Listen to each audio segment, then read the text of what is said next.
عورتوں کے ذریعے فساد پھیلانا، یہ بھی شیطان کا ایک طریقہ ہے.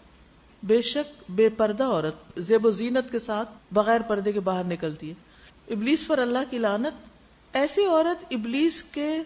لشکروں میں سے سب سے بڑا حصہ ہوتی، یعنی ابلیس کے لشکروں کا ایک بڑا حصہ جو انسانوں پر مشتمل ہوتا ہے، ان میں سے وہ خواتین بھی جو متبرجات ہیں، تو وہ ان کو استعمال کرتا ہے فساد اور گھٹیا پن عام کرنے کے لیے.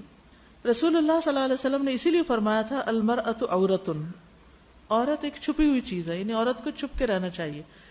اپنے جسم کو چھپا کے رکھنا چاہیے، اپنی زیب و زینت کو چھپانا چاہیے. پھر جب وہ نکلتی ہے تو شیطان اس کو تاکتا رہتا ہے، شیطان اس کے پیچھے لگا رہتا ہے کہ وہ اس کی طرف متوجہ ہو جاتا ہے اور اس میں بڑی امید رکھتا ہے اور اس پر مسلط ہو جاتا ہے. سعید بن مسیب رضی اللہ عنہ نے کہا، نہیں بھیجا اللہ نے کسی بھی نبی کو مگر یہ کہ نہ وہ امن میں آیا کہ ہلاک کر دیا جائے اس کو عورتوں کی وجہ سے، یعنی اس کی قوم پر عورتوں کی وجہ سے ہلاکت نہ آ جائے. ہر نبی کو یہ خوف رہا. عورتوں کے فتنے میں سے سب سے بڑا کیا ہے؟ نبی صلی اللہ علیہ وسلم نے فرمایا ان الدنیا حلوۃ خضرۃ، بے شک دنیا بڑی میٹھی ہے، سرسبز ہے، یعنی بہت مزے کی چیز ہے. وان اللہ عز وجل مستخلفکم فیہا، اور بے شک اللہ عز وجل تمہیں اس میں جانشین بنانے والا ہے، یعنی تم بھی اپنا حصہ یہاں پاؤ گے. لینظر کیف تعملون، تاکہ وہ دیکھے کہ تم کیا عمل کرتے ہو. یعنی ہر انسان کو ایک وقت دیا جاتا ہے، زندگی کا ایک مہلت دی جاتی ہے یہ دیکھنے کے لیے کہ وہ اس کو استعمال کیسے کرتا ہے.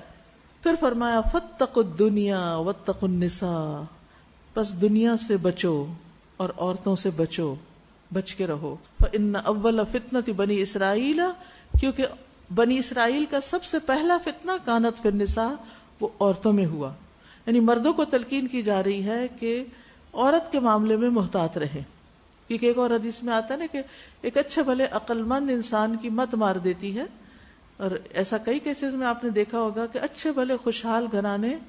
ان میں پھوٹ پڑ جاتی ہے، ہسبینڈ وائف کے بیچ میں تعلقات خراب ہو جاتے ہیں، لڑائیاں جھگڑے طلاق تک نوبت آ جاتی ہے جب کوئی دوسری عورت بیچ میں آ جاتی ہے. ابن عباس رضی اللہ عنہما نے کہا نہ تھا کفر ان کا جو پہلے گزرے مگر عورتوں کی طرف سے، اور وہ عورتوں کی طرف سے ہی ہوگا، یعنی آئندہ بھی اسی جانب سے فتنہ اٹھے گا. حسان بن عطیہ نے کہا نہیں شامت لائی گئی کسی قوم کی کبھی مگر ان کی عورتوں کی جانب سے، یعنی کسی بھی امت میں جب کوئی فتنہ پھوٹا تو اس کا سبب عورتیں بنی. اور عورتوں میں سے ہر عورت کی بات نہیں یہاں کی جا رہی، یاد رکھیے یہاں ان عورتوں کی بات ہے جو مردوں کو فتنے میں مبتلا کرتی ہیں اپنی زیب و زینت، اپنے تبرج کے ساتھ، یعنی جو مردوں کو اٹریکٹ کرنے کے لیے لباس، میک اپ یا جیولری یا جو کچھ بھی جس میں نیت یا ارادہ یا طریقہ یہ ہوتا ہے کہ اس سے زیادہ سے زیادہ مردوں کو اپنی طرف مائل کیا جائے، یعنی خود بھی مائل ہوں اور ان کو بھی، مردوں کو بھی مائل کریں. رسول اللہ صلی اللہ علیہ وسلم نے فرمایا، سلسلہ صحیحہ کی حدیث ہے، تمہاری بدترین عورتیں وہ ہیں جو زینت کا اظہار کرنے والی اور تکبر سے چلتی ہیں،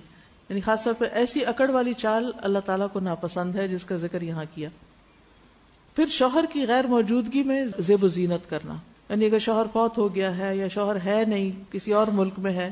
اور پھر ایسی عورت یعنی بن سنور کے نکلے تاکہ دوسرے مردوں کو اپنی طرف مائل کرے، اور مردوں کو بھی پتا ہو کہ اس عورت کا ہسبینڈ یہاں نہیں ہے، اور اس طرح وہ اس کو برگلا لے، تو یہ چیز سخت ناپسندیدہ ہے. عمارہ بن خزیمہ کہتے ہیں کہ ایک مرتبہ ہم لوگ حج یا عمرے کے سفر میں تھے عمرو بن العاص کے ساتھ، تو ہم مرو زہران نامی جگہ پر پہنچے تو ایک عورت اپنے ہودج میں بیٹھی ہوئی تھی. ہودج یعنی جیسے پالان وہ ہوتا ہے نا، پالکی اونٹ کے اوپر رکھتے ہیں، اس نے اپنا ہاتھ اس کے اوپر رکھا ہوا تھا باہر نکال کے، خود اندر تھی اور ہاتھ باہر نکالا ہوا تھا. عمرو بن العاص راستے سے ہٹ گئے اور ایک اور طرف کو چل پڑے گھاٹی میں، ہم بھی ان کے ساتھ داخل ہو گئے. وہ کہنے لگے کہ ایک مرتبہ ہم لوگ اسی جگہ رسول اللہ صلی اللہ علیہ وسلم کے ساتھ تھے، ہم نے چند کبے دیکھے جن میں ایک سفید کبا بھی تھا جس کی چونچ اور دونوں پاؤں سرخ رنگ کے تھے.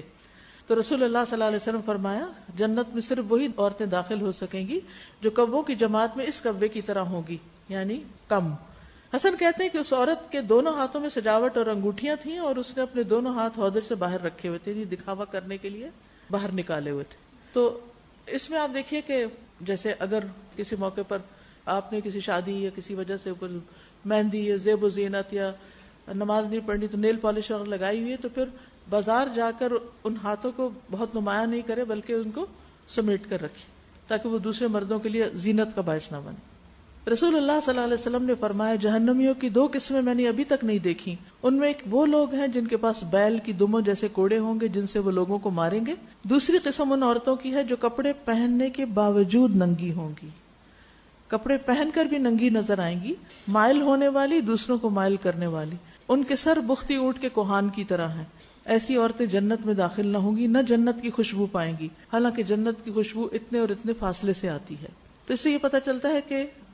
زینت کو نمایاں نہیں کرنا چاہیے۔ تبرج نام ہی اسی کا ہے کہ زینت یعنی اپنی بیوٹی کو شو کیا جائے، ظاہر کیا جائے، یعنی جو خود بخود ظاہر ہو جاتی ہے وہ اور چیز ہے، لیکن ایسا طریقہ اختیار کیا جائے کہ دوسروں کے نوٹس میں آئے۔ خصوصاً یہاں اس حدیث میں جس چیز کا ذکر ہوا ہے وہ بالوں کو اوپر نمایاں کرنا، اس کے بارے میں علامہ البانی سے جب پوچھا گیا کہ عورت کا بال اپنی گردن اور سر کے پیچھے اکٹھا کرنے کی شکل کا کیا حکم ہے، خصوصاً جب وہ اوپر کر لیں یا اس کو گول بنا لیں،